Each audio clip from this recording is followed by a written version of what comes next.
kay Doc, maraming pasyente ang umaalis o lumalabas ng klinika nang hindi naiintindihan ang inireseta ni Doc sa kanilang gamot. Kadalasan kasing nahihiyang magtanong. Mahalaga makipagtulungan ang pasyente sa kanilang espesyalista para maging matagumpay ang gamutan. Bago umalis ng klinika, alamin ang mga detalye ang kailangan tungkol sa inyong gamot. Narito ang mga dapat ninyong gawin. Alaming mabuti ang pangalan ng gamot. Itanong kung ito ba ay generic o branded. Paano gamitin? Kailan umpisahan at gaano katagal iinumin? Mga dapat iwasang pagkain o gawain habang iniinom ang gamot. May side effects ba ito? At kung meron, ano ang dapat gawin? Ilang oras ito bago umepekto at paanong malalaman kung umuubra? At kahit hindi tinatanong, sabihin kay Doc kung may ibang gamot o vitamins kayong iniinom. Pagdating sa butika, huwag mahiyang magtanong sa pharmacist. Maaari nila kayong gabayan sakaling may nakalimutan kayong itanong sa doktor. Ang pag-inom ng gamot ay isa sa mahalagang aspeto ng gamutan. Ang tagumpay ng pagaling ng isang pasyente ay nakasalalay sa pagtutulungan at suporta ng inyong doktor, kapamilya at ng pasyente mismo.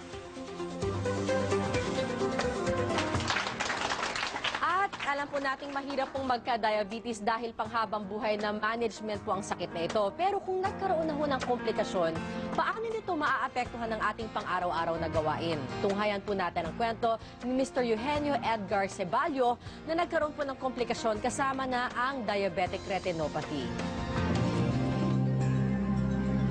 1997, OFW pa noon si Eugenio Edgar Ceballo nang ma-diagnose na may diabetes.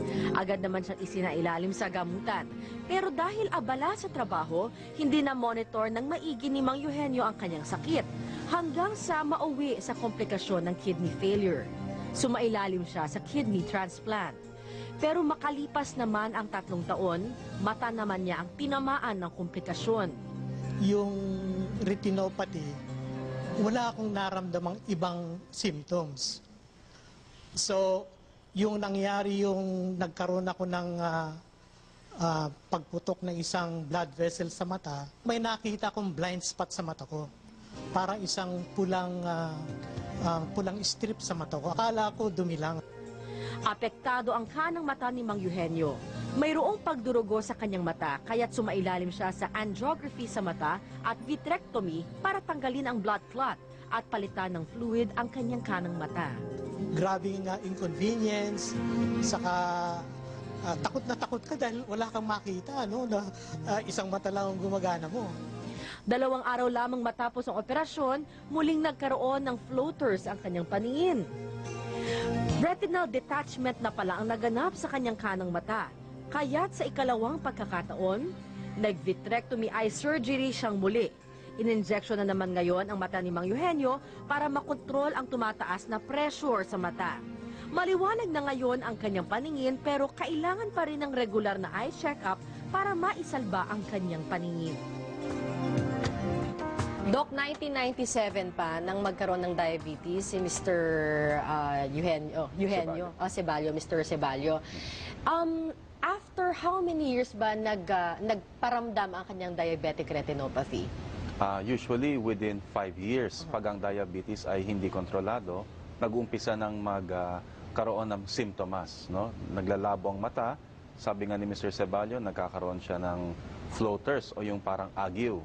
Yun po ay simula na ng pagdudugo sa loob ng mata. Pero kanina ulitin natin, sinabi nyo, yung early stages po ay wala pong simptomas. Wala pong simptomas sa early stages ng diabetic retinopathy. So kapag nanlabo na yung mata, ano yung mga sintomas na makikita nyo kapag medyo advanced na nanlalabo ang mata? Lumalabo yung mata, parang silang nakabukas ang mata sa tubig, no? Parang pag nagsiswimming po tayo, parang gano'n ang pakiramdam.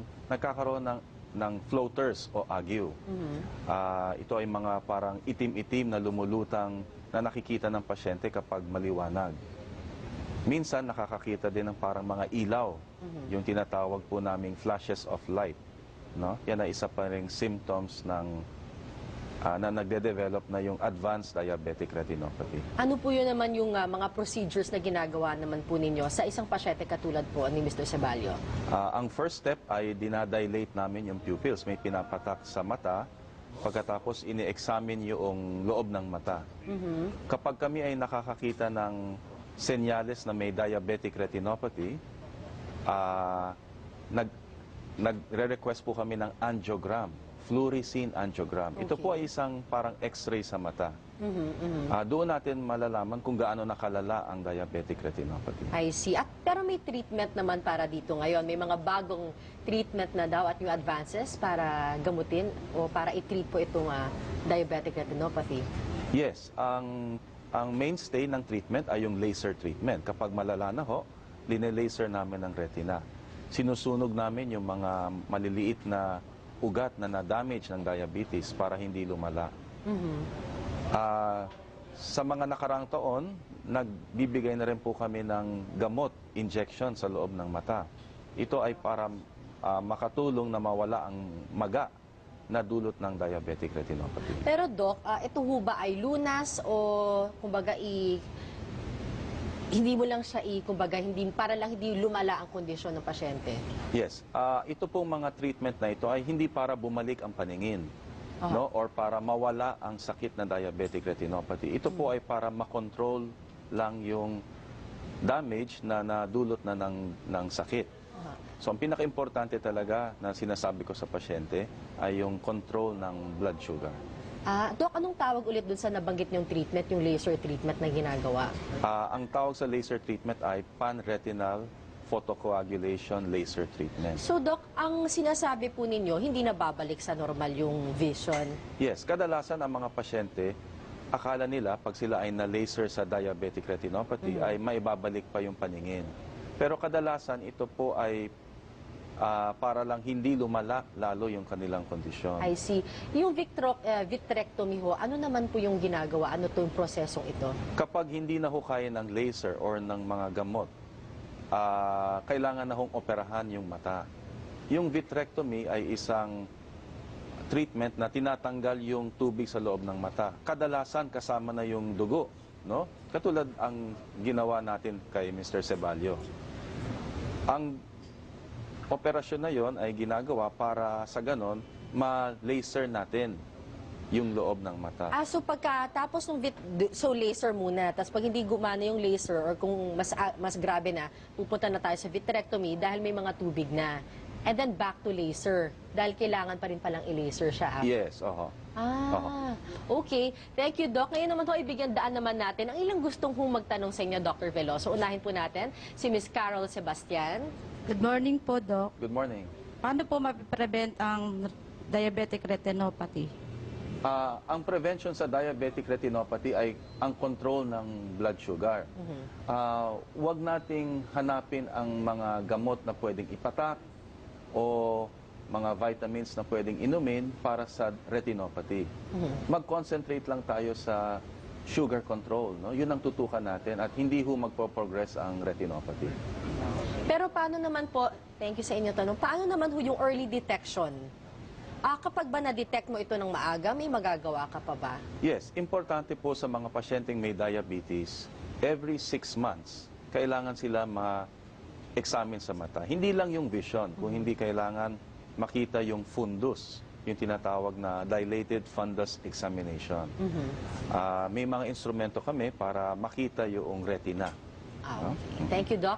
At meron din po mga nag-post naman po mula sa ating Facebook account, sa ating profile page, mula kay Arlon Chavez. Ito, magandang tanong niya. Simple lamang, anong mga practices ang masama at mabuti sa mata? Pwede ba kayong magbigay ng mga ilang eye care tips for diabetics and non-diabetics? Importante talaga yung health ng isang pasyente. Kailangan hindi lang diabetes, pati hypertension. Iwasan po ang mabilad kayo sa sobrang lakas ng araw kasi nakakasira din ang sinag ng araw sa mata. Iwasan ng paninigarilyo. Ang pagsigarilyo po ay nakaka-damage rin sa retina, no? Merong sakit na macular degeneration na dulot ng sigarilyo. Ang pagkain ng masusustansyang pagkain, gulay, mga yellow, green leafy vegetables, ito yung talagang mga mainstay sa eye treatment. Yung pag-inom ho ng mga gamot na para, yung mga supplements, naririnig ko yun yung with lutein. Yes. Does it work? Yes, nakakatulong po yung mga vitamins para sa mga mata. Lutein is a mineral na nakakatulong din para siyang vitamin sa mata. Okay, maraming salamat po, Doc. At magbabalik pa rin po kami. Diyan lamang po kayo, mga kapamilya.